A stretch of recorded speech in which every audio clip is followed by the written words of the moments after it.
అబ్షాలోము అయితే తన్ను తాను రాజుగా ప్రకటించుకున్నాడు. తన్ను తాను రాజుగా ప్రకటించుకున్నాడు. తను తాను సొంత తండ్రికి ద్రోహం చేశాడు. తండ్రిని చంపడానికి ప్రయత్నం చేసిన వ్యక్తి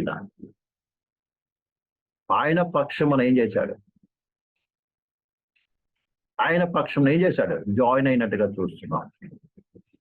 ఈ దినాల్లో కూడా అనేక సార్లు యవనస్తులు కావచ్చు, సంఘంలో అనేక మంది విశ్వాసులు కావచ్చు, దేవుని చేత పిలువబడి ఏర్పాటు చేయబడినటువంటి దైవ జనుల పక్షమున నిలబడి వారితో కలిసి మనకు అప్పగించే పరిచర్యలో ఏం కావాలి? పాలు పొందవలసిన వారమే ఉన్నాము. ఒకప్పుడు అలాగే పాలు పొందిన వారముగా ఉన్నాం. హృదయపూర్వకంగా, ప్రేమపూర్వకంగా, దేవునికి ఇష్టకరమైన రీతిగా, అది చిన్న పని కావచ్చు, పెద్ద పని కావచ్చు, దేవునితో కలిసి, దైవజనంతో కలిసి, అభిషక్తులతో కలిసి ఏం చేస్తాం? పరిచర్య చేసిన వారుగా ఉన్నారు. కానీ కాలం గడిచిన కొలది ప్రియమైన సహోదరి సహోదరులారా, మనలో ఉన్న విశ్వాసము, మనలో నమ్మకత్వము, మనలో దైవ భయము, మనలో ఉన్నటువంటి అన్ని ఏమవుతున్నాయి? తగ్గిపోవడం బట్టి దైవ జనుల అభిషక్తులైనటువంటి వారి పక్షము ఉండవలసిన మనము, అర్థమవుతుందండి, ఎవరో మధ్యలో వస్తారు ఏమంటే అనామికులు, తము తాము హెచ్చించుకొని, తము తాము గొప్పవారిగా, తము తాము ఏదో పెద్ద గొప్ప తెలిసినట్టుగా హెచ్చించుకొని గర్వపు మాటలు మాట్లాడుతూ, ఇతరుల మీద నేరారోపణ చేస్తూ, ముఖ్యంగా దైవ సేవకుల మీద వ్యతిరేకంగా మాట్లాడుతూ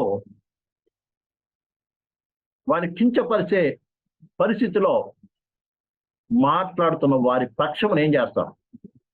జాయిన్ అయిపోయి ఈ ఐతోపేలు వలె ఏమవుతాం? మనం కూడా ద్రోహం చేయడానికి నడుము కట్టుకుంటాం. ఇది బహు భయంకరమైన పరిస్థితి. బహు భయంకర పరిస్థితి. సోదరులారా, యవనస్తులారా, మన తల్లిదండ్రులు ఒకరు తప్పు చేస్తే, అటువంటి పాపం చేస్తే, దేవునికి విరోధంగా ఆలోచన చేస్తే, దేవునికి విరోధంగా నడిచినప్పుడు, అంటే దేవుని సేవకు వ్యతిరేకంగా మాట్లాడినప్పుడు, దేవుని సేవకు వ్యతిరేకంగా కార్యాలు తలపెట్టినప్పుడు, ఒకవేళ మీరు నిజముగా దైవపూర్ణులై, దైవాత్మ పూర్ణులుగా, దైవజ్ఞానం కలిగిన వారుగా, ఒకవేళ కోరా కుమారులు అనే మీరు ఒకవేళ ప్రియపడారా, అయ్యో ఇది దేవునికి విరోధమైన కార్యము, మా నాయన చేస్తున్నది, నేను మా అమ్మ చేస్తున్నది, దేవుడు మా పెద్దలు చేస్తున్నది, మా బంధువులు చేస్తున్నది, దేవునికి విరోధమైన కార్యం అని ఏం చేయాలి? నిన్ను ప్రత్యేకపరచుకోవాల్సిన బాధ్యత ఉంది. ప్రియమైనవారా, నిన్ను ప్రత్యేకపరచుకోవాల్సిన బాధ్యత ఉంది. అంతేగాని వారితో పాటు నువ్వు కూడా వెళ్ళి వారికి సపోర్ట్ గా మా నాయనలు అంటారా, మా అమ్మని అంటారా, లేదా అదంటారా, ఇదంటారా అనుకుని, మా బంధువులు అంటారా అనుకుని వీళ్ళ శరీర సంబంధులుగా వెళ్ళి వారితో పాటు మరి దేవునికి విరోధమైన కార్యాలు, దేవుని విరోధమైనటువంటి సంగతులను నువ్వు చేసినట్లయితే వారితో పాటు కోరా కుటుంబం నశించిపోతాం. అదే టైంలో కొంతమంది కోరా సంతతి వారు ఏమయ్యారంటే తాము ప్రత్యేకించుకొని ఏం చేస్తారంటే వారు అందులో పాలిబాక్సులు ఉండడం బట్టి తర్వాత సంతతి వారు దేవుని మందిర పరిచారకులు అయినట్టుగా, దైవ ఆశీస్సులు పొందినట్టుగా, అలాగే కాకుండా ఇంకా దివ్యమైనటువంటి యొక్క మరి దేవుని యొక్క సన్నిధిలో ఉండి మరి కీర్తనలు మరి ఇక్కడ రాస్తున్నట్టుగా చూస్తున్నాం ప్రియమారా.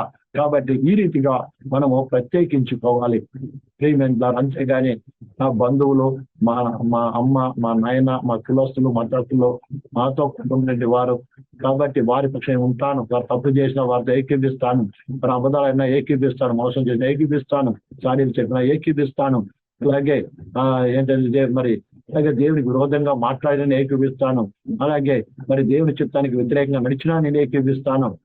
అర్థమైందని దేవుని సేవకులకు వ్యతిరేకించినా మేము దాన్ని ఏకీపిస్తామని ఏకీపించినట్లయితే ప్రియులారా, కోరాతో పడతాను కుటుంబంలో పాఠం వెళ్ళిపోయినట్టుగా నువ్వు కూడా పాఠం వెళ్ళిపోక తప్పదు. ఈ విషయం జాగ్రత్త పడాలి. అర్థమవుతుందండి.